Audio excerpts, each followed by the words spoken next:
You once claimed that you have an ability to face unpleasant facts. Is that what you've demonstrated in 1984 by drawing an accurate portrait of the future? I think that allowing for the book being, after all, a parody, something like 1984 could actually happen. This is the direction the world is going in at the present time.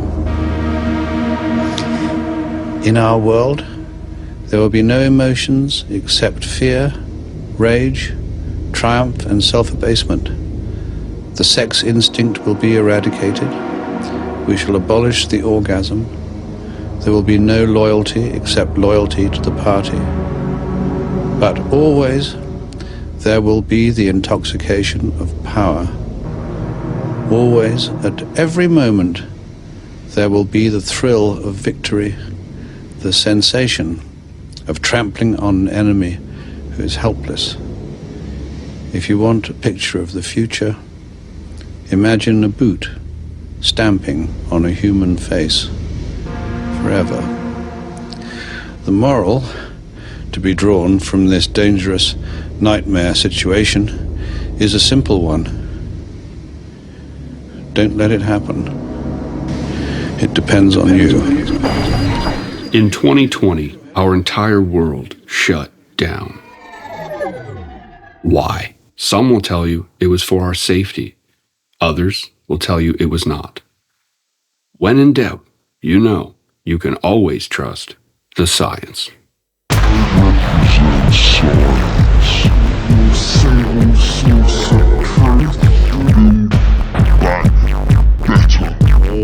Fringe minority. Severe illness and death.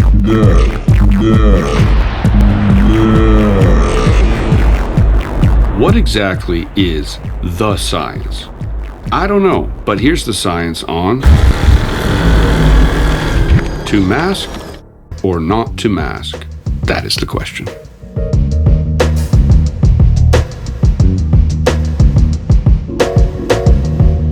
According to the science, masks are effective at stopping the spread of vapor droplets that contain viral pathogens. According to others, masks may stop some, but about as much as a chain link fence stops fog. It ultimately doesn't. According to the science, however, masks are low cost and easy to make. According to others, it's kids in sweatshops who end up making them, and the cost is the pollution it creates in our parks and oceans. According to the science, masks are safe and healthy for your immune system. However, according to others, masks act like virus and bacteria collectors stuck to your face. Instead of breathing fresh air, you are actually limiting your airway and huffing the virus.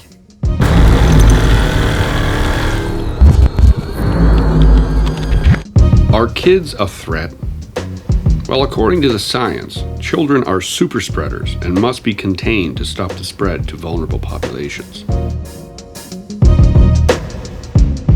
According to others, COVID-19 poses little to no threat to children and may give protection as a buffer in society. According to the science, children can obtain an education at home by themselves. According to others, however, developmental delays have accrued in millions of children due to lost educational years. According to the science, cutting children off from their educators and family members is best for their physical health. Well, according to others, children have suffered great mental stress and damage due to the isolation and incessant fear caused by the media.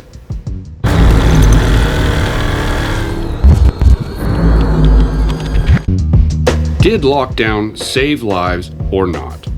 According to the science, it did. According to others, it killed more people than COVID-19.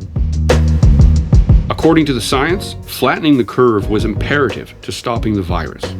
According to others, the only thing that was flattened was the economy. According to the science, lockdown protected vulnerable populations. According to others, lockdown absolutely massacred supply chains and the tourism industry, which billions of people rely on for life-sustaining resources, and sacrificed the healthy instead of implementing a focused protection plan for the vulnerable.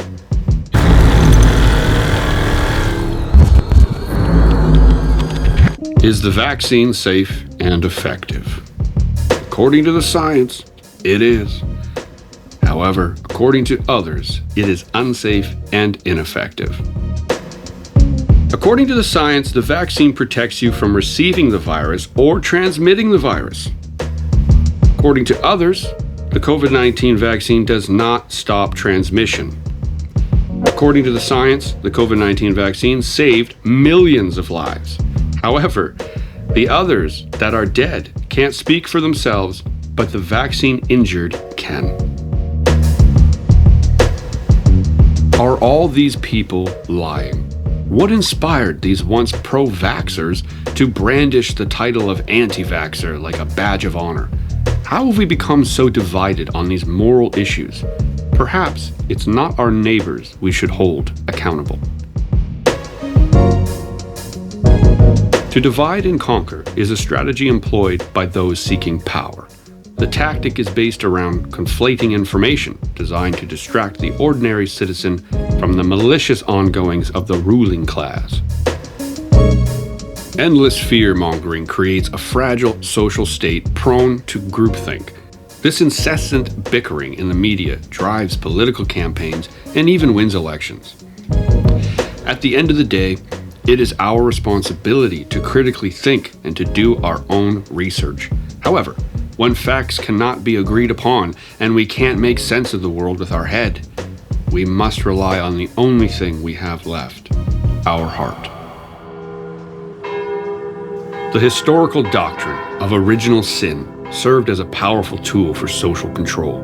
It promotes a sense of guilt and unworthiness, making people more reliant on the church for redemption and moral guidance.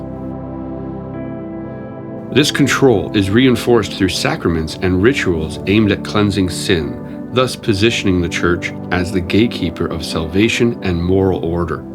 Such dynamics can lead to a submissive populace, compliant with societal norms to avoid eternal damnation.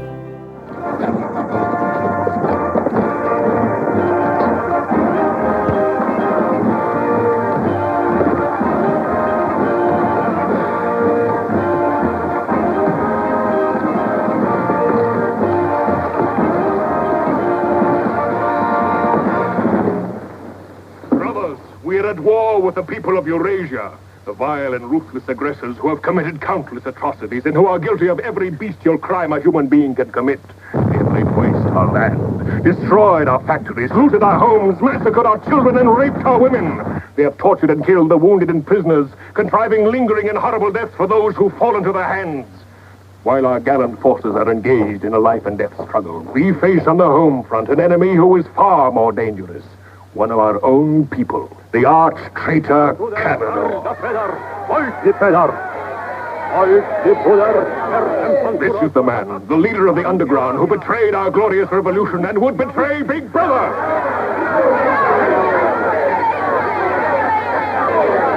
The man whose agents sabotaged our glorious 9-year plan, who retards our progress and sells our military secrets to the enemy.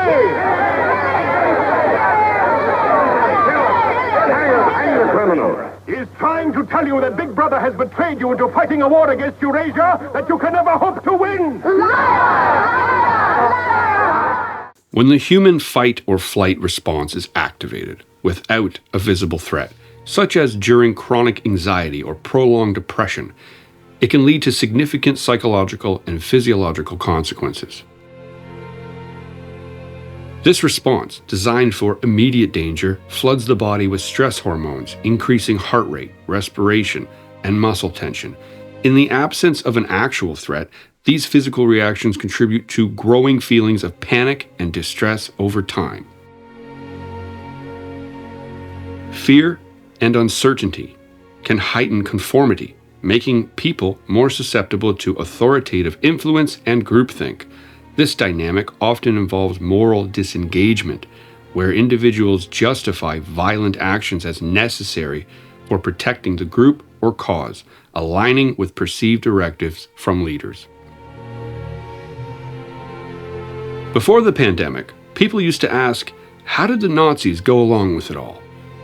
How did they say, I was just doing my job while they murdered millions?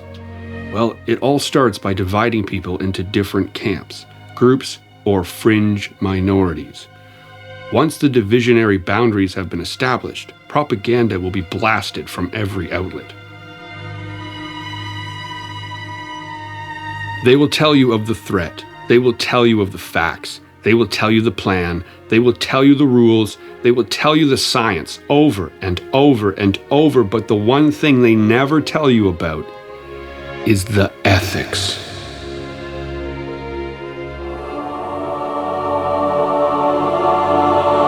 Being forced to wear a mask during the COVID-19 pandemic can be seen as unethical because it perpetuates a culture of fear and hinders personal freedoms. Masks can obscure facial expressions and impede effective communication, impacting social interactions and mental health. By endorsing mandatory mask wearing, we contribute to a narrative that prioritizes compliance over individual rights and informed personal choice. This approach risks undermining trust in public health directives and overlooks the need for nuanced, balanced responses that respect autonomy and the diverse needs of individuals in society.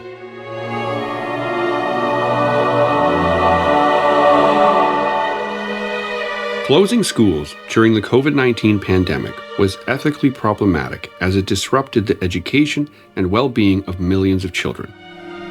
This decision disproportionately affected those from disadvantaged backgrounds who relied on schools for essential services like meals, social support, and a stable learning environment. The long-term educational and psychological harm caused by prolonged closures and a climate of fear often outweighed the potential health benefits, as evidence suggested that children were far less likely to experience severe illness from the virus. By prioritizing school closures, we neglected the crucial role that schools play, ultimately compromising the ethical duty to ensure that all children receive the support and opportunities they need for their development and future success.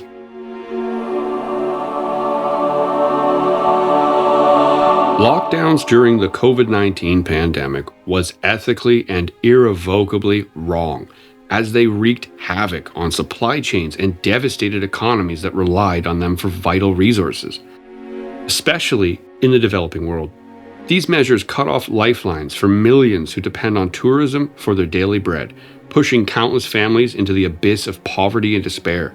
The disruption of global supply chains led to critical shortages, leaving already marginalized communities to face the cruel reality of starvation and deprivation for years.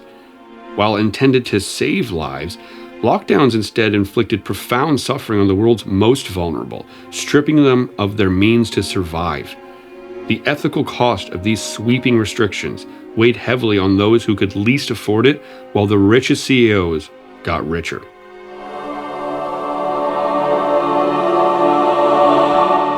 Mandating COVID-19 vaccines has proven unethical as emerging evidence highlights significant harm and fatalities among recipients. This undermines the principles of informed consent and safety. These mandates forced individuals into a position where they had to choose between their livelihood and a medical intervention that carries risks, violating their bodily autonomy and right to make personal health decisions. This coercive approach disregarded the varying individual health profiles and risk factors, resulting in serious and sometimes fatal outcomes. Such mandates have eroded public trust in health authorities, highlighting the moral imperative to respect individual choice and ensure that public health measures do not inflict harm in the pursuit of collective safety. Let us not forget the Hippocratic Oath. First, do no harm.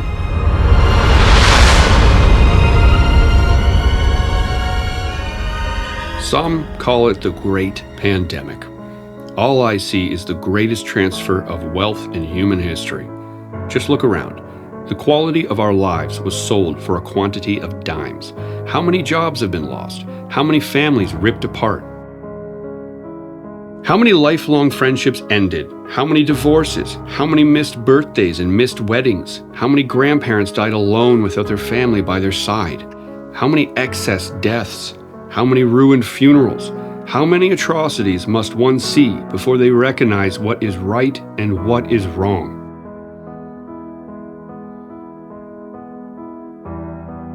Only time can tell what side of history you will end up on. But if you knew you sat down when the world needed you to stand up, would you stay seated or rise up and join the resistance? And for those who stood strong from the beginning, those who were slandered, vilified, outcast, fired, ignored, hated, attacked, and literally trampled on, will you seek revenge or amnesty?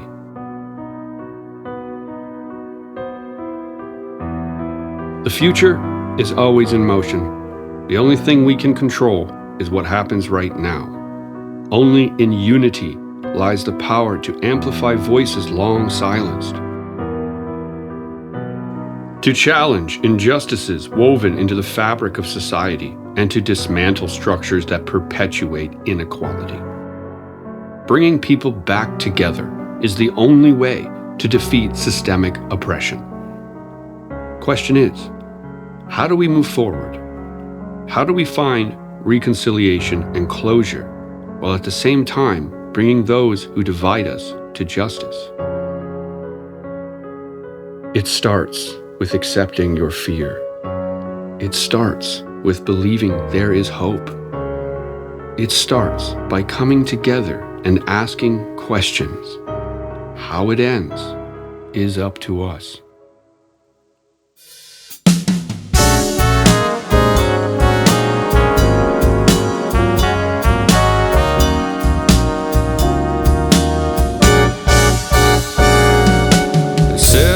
Scared, they told me to hide. Said I needed care, but I knew it was a lie. They took away my job, said I can't get ahead. They made me close up shop, now I'm drowning in debt.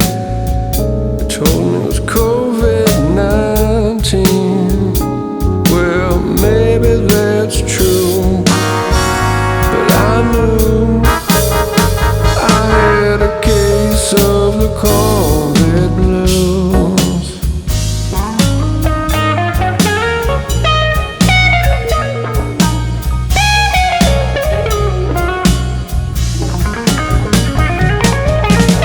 They demanded my papers, locked me down tight, extorted my labor, and took away my rights. Tried to speak out, tried to tell the truth, had to holler and shout while they continued